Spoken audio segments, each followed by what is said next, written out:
Good afternoon, everyone. This is PH Today. Pupulsahan po natin ngayon kung ano ang ganap, bakit lumipad lahat ng mga DDS vlogger papuntang Davao. So, tingnan po natin, andito yung mga picture nila, ni-research po natin to sa online and pakinggan po natin si travelers. Tingnan po natin, pakinggan po natin si Dan kung ano ang kanilang pakay, bakit kailangan nilang lumipad lahat papuntang Davao. Kasama na rin dun sila. I think pati si Doktora Badoy, nakita ko naka-post do'n 'no. Doktora Badoy, Banateros, Mark Lopez, Attorney Trixie, Brothers Travelers, Bisdak. So, panoorin po natin. Makitsismis po tayo kay Brothers Travelers. Ito ho, ang dating may mission po, mukhang may mission po kami na gagampanan dito. Sabi nga namin, usap kami ni Coach, basta tama lang. Doon tayo, kakampi tayo, basta tama lang, makakampi tayo. Basta tama lang ho, basta alam mo natin na tama ang ginagawa. Kakampi tayo. Maraming salamat po, sila dyan. Yun. So, Sino coach? Coach Oli ho, nakalipad na. Ayun, lumipad na, nauna siya. Ang flight niya is around 9 o'clock at 9:15. Mamaya ho kami, konti ni Boss Dada, sabay ho kami. Basta na ayan, alam nyo, try yung hayop na marmars mo siya, kaya nakakasaya yan ang utak. At dahil rin ay nagbababa sa ama niya, sinamama na 94. Dahil nag-i-exert doon, wala po ba kayo sa rally mamaya? Hindi po makakadalo, meron po kami mission. Meron po kami mission na dapat para sa bayan po ilalaban natin. Di ba? Sikuting parang surog kung kailan nakatingin tao, hanggat makakatao sa bansa. Kaya sabi ko, huli tayo, hindi lang huli ang Amerikano. Hindi huli na gusto yumaman tayo. Ayan guys, may mga mission ang DDS sa Davao. So, ito ang pakaabangan natin guys. So, ipa-fast forward lang natin to guys. Fast forward natin.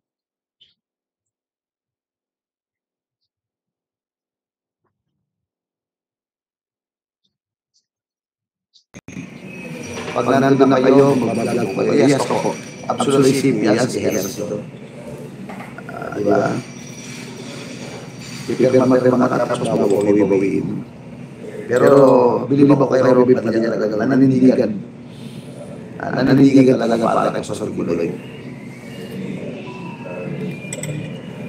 Sabi ko nga, sa makakakita na ang SMNI, ang NISAR, sila po yung nagbubuko sa mga NPA, yung mga kalaban ng gobyerno.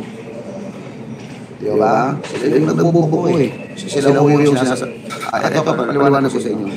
Yung mga CPP, NPA na yan. Nalalaman po ang kanilang ginagawa sa pamamagitan po ng SMNI, laban kasama ang bayan. Sino ba naging kalaban mo ng SMNI? Di ba yung mga makalawang grupo? Nagtataka tayo ngayon. Dapat meron bigyan ng award, papalakpakan, pasalamatan. Walang iba ho, kung hindi ho ang SMNI laban kasama ang bayan, ang gobyerno ito. Okay. Hihinto ko lang muna guys. O even yung mga tao nagtataka rin kasi supposedly dapat tuwang-tuwa ang government natin sa SMNI. Aside from support, full support na binigay nila kay President Marcos, ay sila lang talaga yung talagang malakas ang loob na i-expose ang mga gawain ng mga makakaliwang grupo. So in other words, dapat kapit-bisig as ang SMNI at saka ang government. So mayroon silang matibay na nakatuwang para sa pagpapalaganap ng kapayapaan, which is itong ang SMNI. Ang nakakapagtaka, bakit ang government natin kailangan nilang buwagin ang SMNI?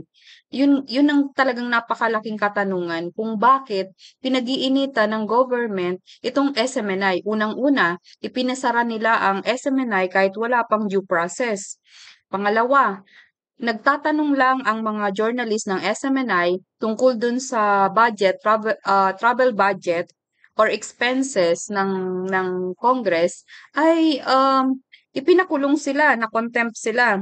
So ang dami pong question ang ngayon ang ah, sa mga tao.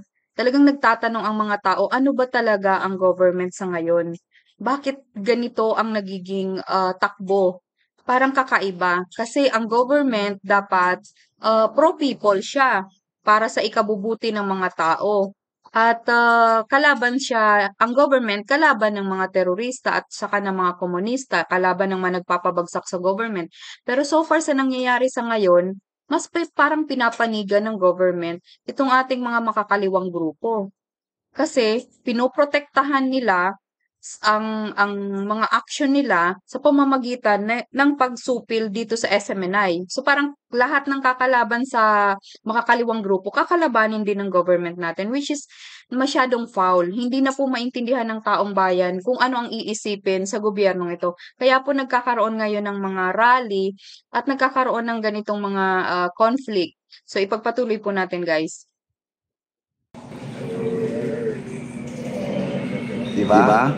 Dapat noon. Ngayon, imbes na balik, nagbalik na din. Persecuted ho, ang pinapersecute nila, yung mga kumakalaban, kumakalaban sa gobyerno.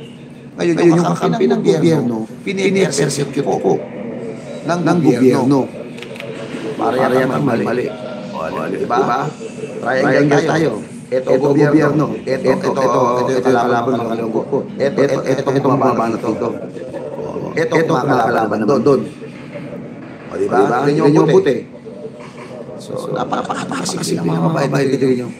Magkakampi mo na lang gobyerno at SNI. Kalaban nila, sige, o ano nangyari?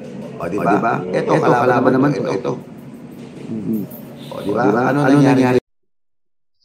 So guys, kung makikita nyo, nagkita-kita na sila sa Davao. Andyan.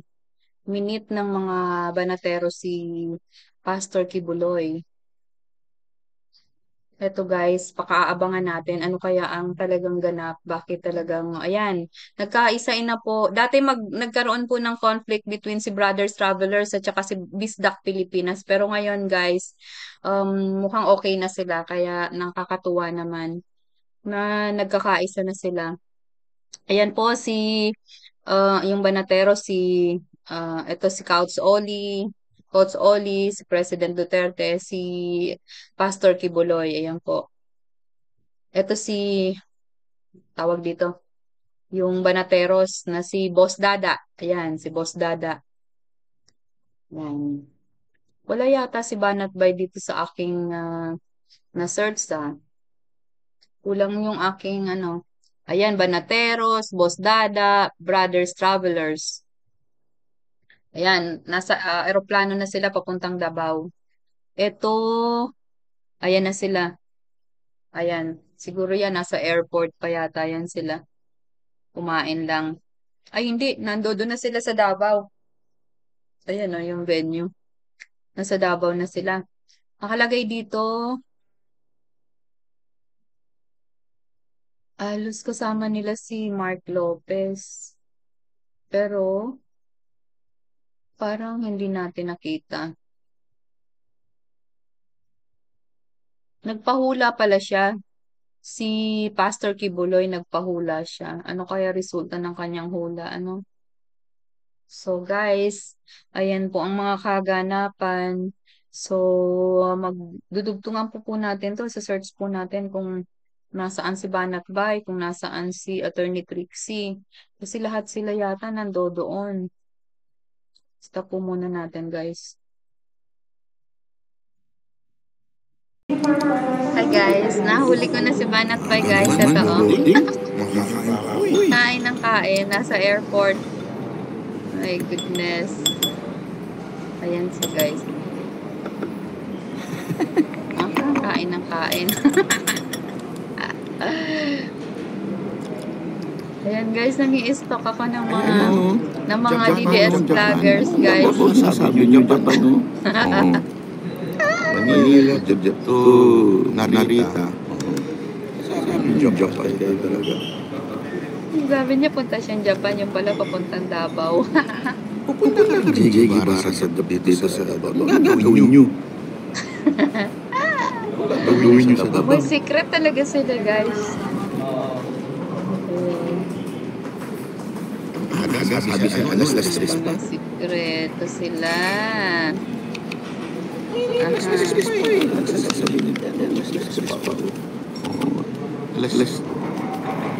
Alas 3 pa, oo.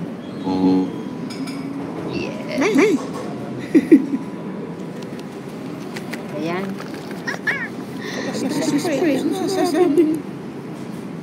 Yeah, the day. Boarding na.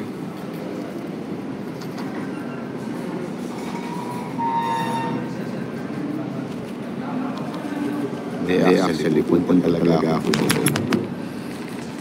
Ito, may mangyayang huwag mo sasabihin ito. Pwede ba atin lang ito? Hanapin ko si Buloy. Sasabihin ko kay Buloy. Buloy, kaya naman ang baril. Sabi ni Ontiveros, binigyan mo daw ng baril si Bisa Duterte at si PRRD. Hihingi ako ng machine gun. Hindi ko alam kung pagbibigyan tayo. Paghihingi tayo ng baril. Okay, may ingay.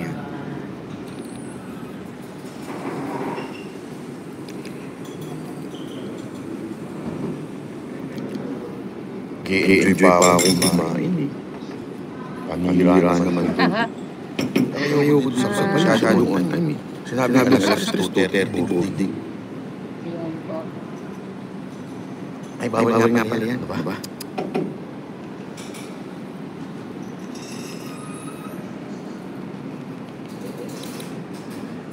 Masinggan. Ikutin natin to. Ay. Yes, boss. Hello po. Ang congressman na. Bakit mo tinatawag ng matampal balsos? Hindi, taga-isa mo na tayo. Ba't mo tinatawag ng matampal balsos? Sasabihin siguro. Ayan, guys. Balikan natin si... Ano ba purpose niya? Convincing ko si Bulbul sa sasabihin ko.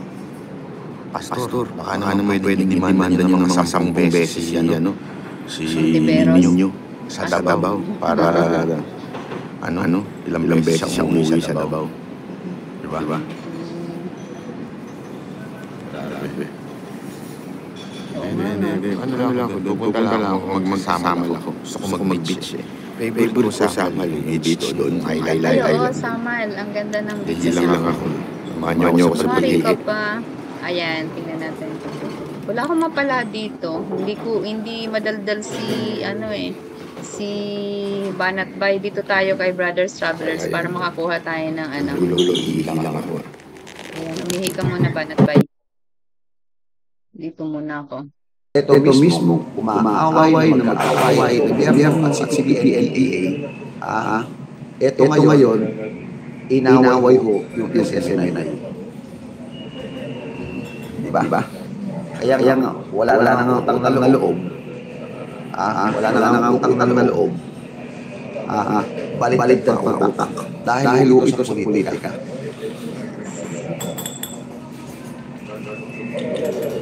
Dahil ito sa pamumulitika.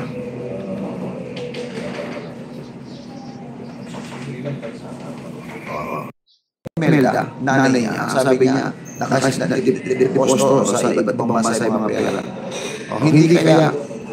Hindi naman kaya hinahabol yung deposito. Yun talagang motibo niya. Dalawang bagay lang nakita ko. Hindi kaya ginagamit ko ang pagiging presidente niya para habulin yung mga pera na nakadeposito nung nanay niya. At ang gumagastos sa traveling expenses nila ngayon, taong bayan. Oo nga, no. Possible, no. Hindi kaya yung pera ng yung pinakita sa powerhouse ni Mel Chanco na sinasabi na ito yung mga kayamanan natin sa iba't ibang bansa. May point nga siya. Oo nga, ano. Kaya nga ho, hindi kaya yung intereso ng kanilang pamilya ang kanilang hinahabol, yung kayamanan ng pamilya nila, ang kanilang hinahabol, hindi naman talaga ang pagpunta sa ibang bansa. Pansinin nyo, pag pumunta sa ibang bansa, ano po ang bibig niya? Ano po ang bibig niya? Foreign relationship. Lagi rin na ganun. Grabe. Ginagamin, inuutang tayo. Diba? Kaya may mapapaisip kayo. Ang lakas namin mga political vlogger. Ang totoo niyan, ang nagbibigay mo ng lakas ng loob ng mga political vlogger, kayo mga subscribers, kayo mga nanonood na nandiyan. Kayo po ang nagbibigay ng lakas ng loob sa para pagpatuloy namin ang laban ng pakipaglaban para sa mga talos-dos, korupsyon sa gobyerno. Kaya hindi mo nakasubscribe dyan, please lang po, subscribe na kayo,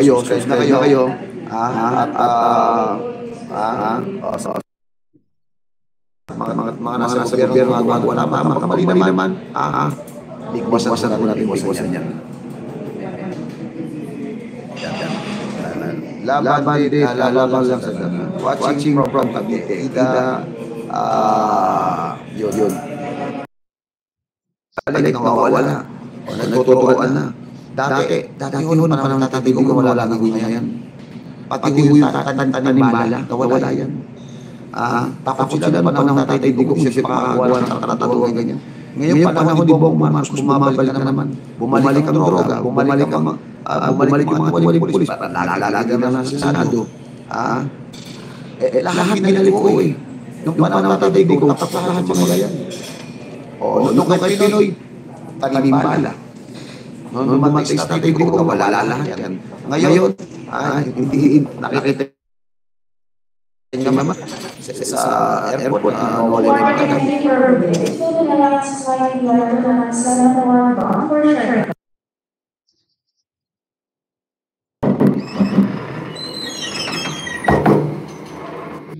Thank you. Salamat.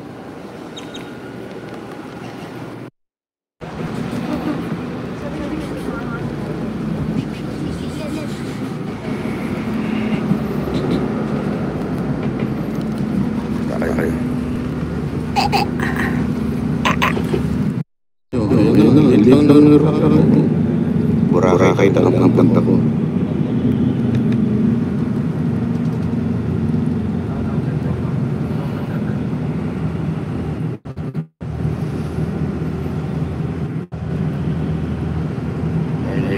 Baliwag, salamat.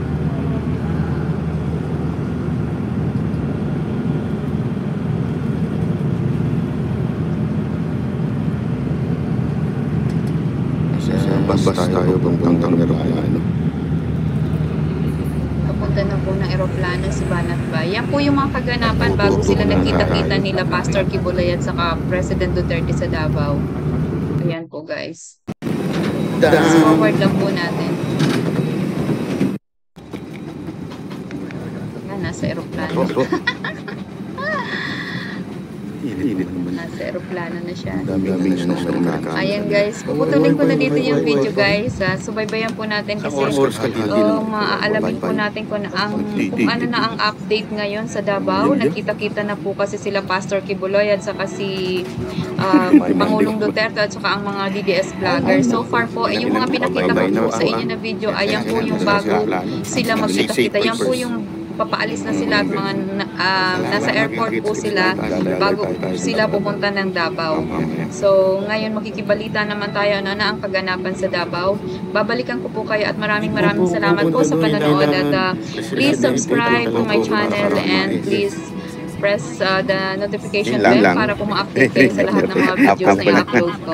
And huwag kalimutan po paki-like na rin po para ma-share po at may kalat itong video. Thank you so much guys. Can you join me?